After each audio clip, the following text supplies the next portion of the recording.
YouTube channel. Today we are going to be talking about 5 things I'm leaving in 2017. I know I said I was going to do this video like 2 weeks ago. Well, not 2 weeks ago, but like a week ago. But I got sick and then I just haven't been really feeling putting up videos. I've been like in this weird thing and some stuff in my personal life have been going on. So I hadn't been recording because I was just like dealing with a lot of stuff. But we are back. 2018, we bizac. Like Krizak. Oh no, we don't want crack. But we're back and I'm going to be recording as much as possible. I leave Virginia to go back to Pittsburgh in like 2 or 3 days, so I will be recording as much as possible while I'm here and then over the weekend before my classes start back. So yeah, I think my dog's trying to get in. Was trying to get in. Ooh. Oh no kisses. Say hi everybody. Okay, so I wrote down 5 things that I'm leaving in 2017 because I feel like, first of all, did you guys just hear him shaking all loud? First of all, 2017 was a really like weird year for me because like at the beginning I was like not too happy. Like I felt like my life was like kind of falling apart, and then the latter part, like some opportunities and some doors opened for me, and so that like has made all the difference. Like things are going a lot better and I do feel a lot I feel like 2017 was a growing year for me to like just be uncomfortable with being, or to be comfortable with being uncomfortable. And so I feel like over the course of my life I put up with a lot, and so like going into this new year, and like even I talked about this a little in one of my blog posts for my birthday, like I'm not doing that anymore. Like I just don't want to, like I'm over it. So like I'm over like certain people, I'm over like a lot of things. So that's why we're gonna do this list. So let's get right into it. Okay, so the first thing, I have my phone here because I wrote them down. Okay, so number 1, the need for validation. So I feel like people in general have like this, sorry, I don't like how my hair looks behind my ear. So people in general, including myself, have this like need for validation, and sometimes I think it's okay, but sometimes I think it's like people take it too far. And I know that I have in the past taken it too far, especially with social media. Like I felt like, oh, if I didn't get X number of likes on my picture, like people don't like me, blah blah blah. But that is like not even the case. Like first of all, Instagram and Facebook and all that is just like another business. So like it shouldn't change your worth. And so I think that people equate like being validated and being like liked on social media as like equates that with their worth, and that's not the case. Your worth is found in yourself only, and God establishes that worth in you. It cannot be taken away by somebody liking you, somebody disliking you, all that. So 2018, I'm going to work on my need for validation, and also my need for like people to prove that I'm worthy of like their attention and stuff, because you know what, I'm worthy regardless if you see it or not, okay? Because I'm bomb, okay? And I'm intelligent and I'm a beautiful black woman, and that is all that matters. Like God made me the way he wanted me to be. He made you the way he wanted you to be, and that's it. You don't need validation. Just post your picture on Instagram, dip out. Like if people don't like it, screw them. Like it's that simple. So number two is shrinking myself for people's comfort. So for several years I've done this.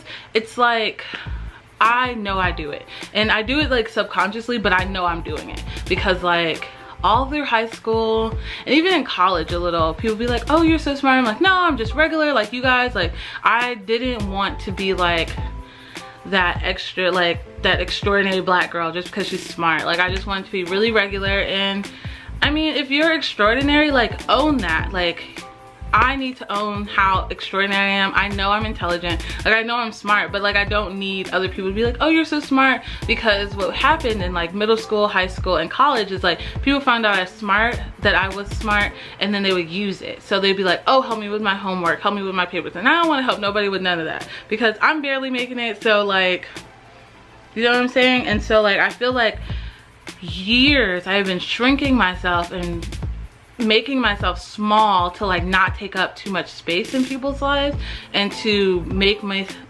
on the same playing field as everybody else, because I don't want to be looked at differently.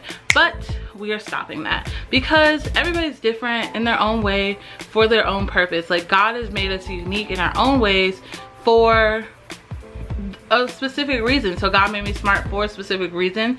What that reason is, I'm not too sure of. I mean, I kind of know, but like, you know, like, he probably made you like a really great singer, but if you like deny that for like years and years, you kind of start to believe it. So don't shrink yourself, and I won't shrink myself either. I will own it, and you will own it, and it'll be great. So number 3, the third thing I'm leaving in 2017 is people who make me feel less than my worth. So this kind of goes back to like the first one. There have been people in my life who like just make me feel crappy. Like, I don't understand like how you can make people feel crappy. Like, I pride myself in being a really, really good friend. Like, I try really hard for friendships, but like, it's not being reciprocated, which makes me like, oh dang, like, this person isn't being a good friend to me. Am I being a bad friend to them? Do I not deserve a good friendship? No, it doesn't matter. None of that, like, it's hard to explain. But people sometimes do things to you that have nothing to do with you, if that makes sense. So I had a guy friend who started dating this girl, and this girl like hated all of his female friends. My camera's getting tilted and I don't know why. Hated all of his female friends, like hated them all, like didn't even know them, but just straight out the gate, like, I don't like her, don't be friends with her, don't talk to this girl. But honestly, like, instead of me taking it personally, like, wow, this girl really doesn't like me, like, why doesn't she like me? Like, I'm a good person, I really support your relationship, like, I don't get it. But it could be that this person has all this hate and all this anger for things that have happened in the past, and that has nothing to do with you. And so yeah, just, I think 2018 is going to be a year of me like realizing my worth and just not accepting so much BS from people. Like, I'm over it. Like, I don't deserve to be treated negatively, especially if I haven't treated you negatively or haven't intentionally hurt you or unintentionally hurt you. Like, there's no reason for you to be rude to me, for you to talk down to me, talk to me like I'm nothing. No, that's done. That stops today. Actually, it started to stop on my birthday when I got really fed up with my friends. And I don't know, sometimes I feel like me using the word friends is like too loose. Like, they're like associates, because like they don't care about me, they don't check on me. Like, honestly, the only real friends I have like are my parents and like some other close friends, but like, and that's only like 1 or 2. I'm just sick of like people being like, oh Tanisha, you're not a good friend, you don't check on me. Do you check on me? No. Okay, number 4, I'm leaving expectations of people. So my dad said this like really profound thing. He's been saying it like my whole life, but it's just now clicking at 24. He's always said that you cannot expect people to do what they haven't already done. So for example, somebody who has always done you dirty or has always talked bad about you, you cannot go into them and be like, oh, I expect you to treat me like I'm a goddess. Like, no, you already seen how they're gonna treat you, and you shouldn't expect anything less. Like, you should expect exactly what they're showing you. Point blank, period.